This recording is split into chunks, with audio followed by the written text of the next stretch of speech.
dan salam sejahtera bagi kita semua. Perkenalkan, nama saya Fatra Rongre. Di sini saya akan memaparkan beberapa materi, yakni definisi perencanaan. Definisi perencanaan dikemukakan oleh beberapa para ahli, yaitu yang pertama, menurut Grabowski pada tahun 1964 mengemukakan bahwa perencanaan adalah suatu himpunan dari keputusan awal, keputusan akhir, dan proyeksi ke depan yang konsisten dan mencakup beberapa periode waktu, dan tujuan utamanya adalah untuk mempengaruhi seluruh perekonomian di suatu negara. Kemudian yang kedua yaitu menurut Waterstone pada tahun 1965 mengemukakan bahwa perencanaan adalah usaha sadar, terorganisasi, dan terus-menerus guna memilih alternatif yang terbaik dari sejumlah alternatif untuk mencapai tujuan tertentu. Kemudian yang ketiga yaitu menurut Conyers dan Hills pada tahun 1984 mengemukakan bahwa perencanaan adalah proses yang kontinu, terdiri dari keputusan atau pilihan dari berbagai cara untuk menggunakan sumber daya yang ada dengan sarana untuk mencapai tujuan tertentu di masa mendatang. Dari definisi perencanaan yang dikemukakan oleh para ahli tersebut, kemudian kita akan membahas mengenai definisi perencanaan wilayah.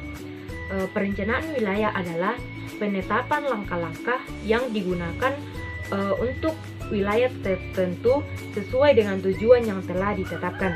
Kemudian tahap-tahap perencanaan wilayah itu yang pertama menetapkan tujuan, yang kedua memprediksi, kemudian yang ketiga memperkirakan berbagai masalah, yang keempat menetapkan lokasi waktu.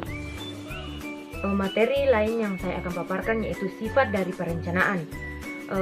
Dari segi ruang lingkup tujuan dan sasarannya, perencanaan dapat bersifat nasional, sektoral, dan spasial. Kemudian dari bentuknya, perencanaan dapat berupa perencanaan agregatif atau komprehensif dan parsial. Kemudian dalam jangkauan dan hierarkinya ada perencanaan tingkat pusat dan tingkat daerah. Kemudian pada sifat perencanaan yang lain yaitu dari jangka waktunya, perencanaan dapat bersifat jangka panjang, jangka menengah, dan jangka pendek. Kemudian dilihat dari arus informasi, perencanaan dapat bersifat dari atas ke bawah atau top down, dan dari bawah ke atas atau bottom up, atau kedua-duanya. Sifat perencanaan yang lainnya yaitu dari segi ketetapan dan keleluasan proyeksi ke depannya, perencanaan dapat indikatif atau preskriptif. Berdasarkan sistem politiknya, perencanaan dapat bersifat alokatif, inovatif, dan radikal. Materi yang selanjutnya yaitu aspek yang perlu diperhatikan untuk menjaga kualitas produk perencanaan, yaitu yang pertama, tuntutan untuk semakin melibatkan partisipasi masyarakat dalam proses pengambilan keputusan dan adanya keterbukaan dalam proses pengelolaan pembangunan. Kedua yaitu perencanaan tahunan dan perencanaan jangka menengah perlu terintegrasi dalam perencanaan jangka panjang. Pentingnya perspektif jangka panjang dapat ditekankan dengan perlunya menampung kecenderungan global jangka panjang dalam perencanaan jangka menengah. Pentingnya kecenderungan jangka panjang di dunia, khususnya perkembangan ekonomi dan teknologi, perlu dikaji implikasinya terhadap pencapaian sasaran pembangunan jangka menengah. Yang ketiga yaitu perlunya memperhatikan kualitas data dan informasi yang akurat dan terkini sebagai basis pengambilan keputusan dan penyusunan dokumen perencanaan. Kemudian materi yang selanjutnya yang saya akan paparkan yaitu fungsi perencanaan. 3 aspek yang perlu diperhatikan untuk menjaga kualitas produk perencanaan sebagai penuntun arah, meminimalisir ketidakpastian, meminimalisir inefisiensi sumber daya, dan penetapan standar dalam pengawasan kualitas. Adapun syarat perencanaan harus memiliki, mengetahui, dan memperhitungkan langkah-langkah, yaitu yang pertama, tujuan akhir yang dikehendaki. Kemudian yang kedua, sasaran-sasaran dan prioritas untuk mewujudkan atau yang mencerminkan pemilihan dari berbagai alternatif. Yang ketiga yaitu jangka waktu mencapai sasaran-sasaran tersebut. Yang keempat, masalah-masalah yang dihadapi. Kemudian yang kelima, modal atau sumber daya yang akan digunakan serta pengalokasiannya. Yang keenam yaitu kebijakan-kebijakan untuk melaksanakannya. Dan yang terakhir yang ketujuh yaitu orang, organisasi atau badan pelaksanaannya. Kemudian yang terakhir yaitu mekanisme pemantauan, evaluasi, dan pengawasan pelaksanaannya.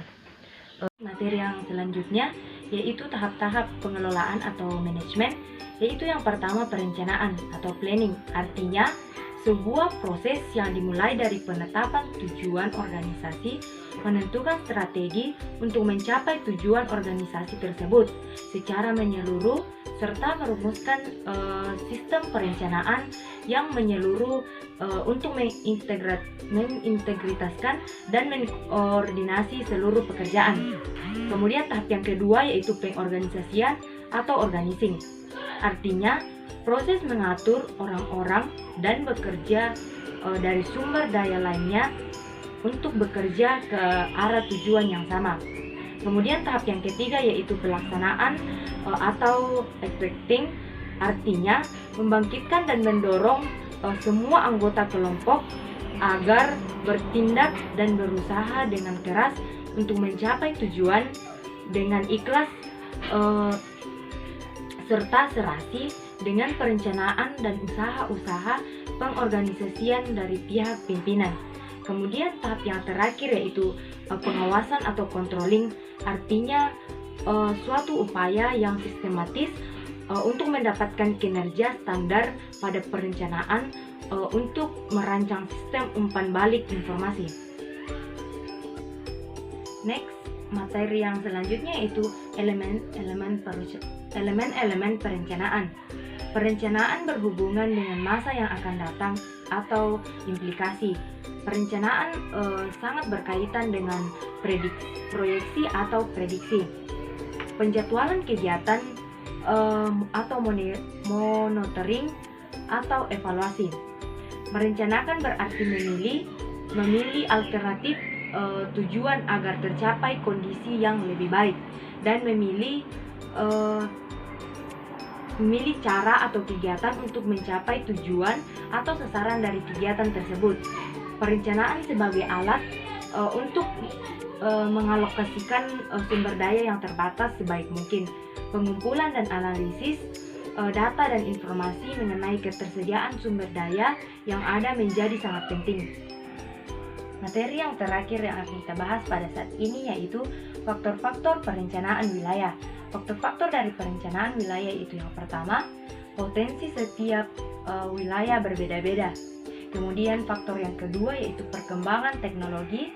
Kemudian faktor yang ketiga yaitu adanya kesalahan perencanaan di masa lalu.